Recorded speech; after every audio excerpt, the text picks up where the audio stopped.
is Eunice Lunat, former chair of the FA Race Equality Advisory Board. Hello, Eunice. I hope you can hear me down there. Yeah, I can hear you clearly. Thank you. Thank you for inviting me again. OK, great. Thank you very much indeed for joining us. You're in Pimlico, as I understand it, which is where... Yes, I'm in Pimlico. Yeah, and that is where 82 arrests have been made in the last hour by police. Arrests of counter-protesters who they are trying to keep away from the pro-Palestine march. Have you seen any evidence of that unrest so far? I haven't seen anything of that nature at all. What I've seen is good behaviour, good-natured, peaceful protesting. I haven't seen any disorder at all. Obviously, I'm hearing from you guys, your reporters, of what's happening, but as I haven't seen any of that. Yeah, it's very hard when you're in a large crowd, isn't it, to see exactly everything that's going on. Yes, sometimes absolutely. It's easier to follow it on your mobile phone. Did you have concerns about safety or violence this weekend? Not really. Perhaps when our Home Secretary and members of the government started wading in, at that stage, there was some reservation.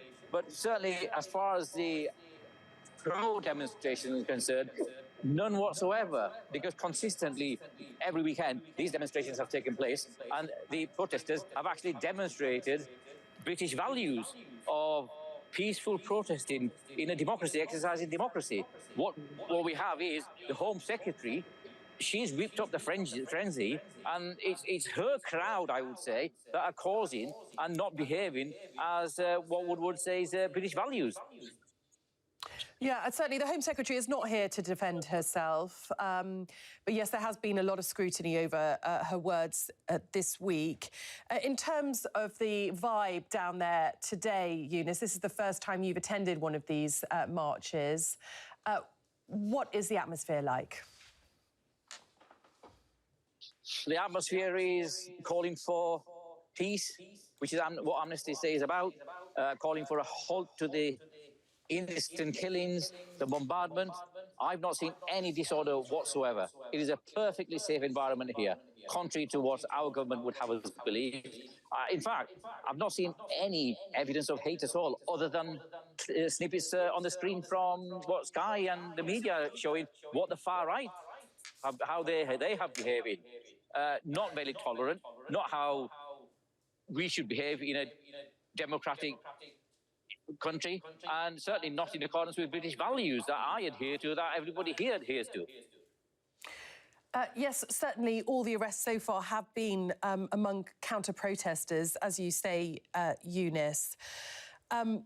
What is... Can I just say, sorry to interrupt you, can I just say, there's been more arrests today from a handful of protesters on the far right, comparative to, you probably had not far off 1 million people marching up and down the country in favour of the pro-Palestinian and in favour of peace. You've had more arrests today from a handful of far-right protesters. Now, let's get that into perspective and let all these far-right commentators and the Home Secretary deal with that now, proportionately. Do they represent Britain? I'd like to think that they do not represent the Britain that I want to live in. As you say, Eunice, the protest is largely peaceful, or the pro-Palestinian protest is peaceful so far and has been largely entirely peaceful. Not largely, entirely peaceful. Yes, entirely and has peaceful, been largely peaceful has been largely peaceful on other days where they've taken place as well. What would you say to members of the Jewish community, though, who might find these scenes of hundreds of thousands of people turning out in central London intimidating? Well, there's a lot of Jewish people here as well. There's nothing intimidating whatsoever. I don't understand why this would make you feel uncomfortable when hundreds of thousands of people are actually asking for, let me stress the word, peace. I don't understand why that atmosphere would be intimidating for anybody. As I say, there's a diversity of people here representing all faiths and no faiths, and certainly representing a large proportion of the Jewish people as well. Eunice, it's been really, really great to get your thoughts. Thanks very much indeed for joining us. We wish you a safe and peaceful day. Eunice Lunat there in central London.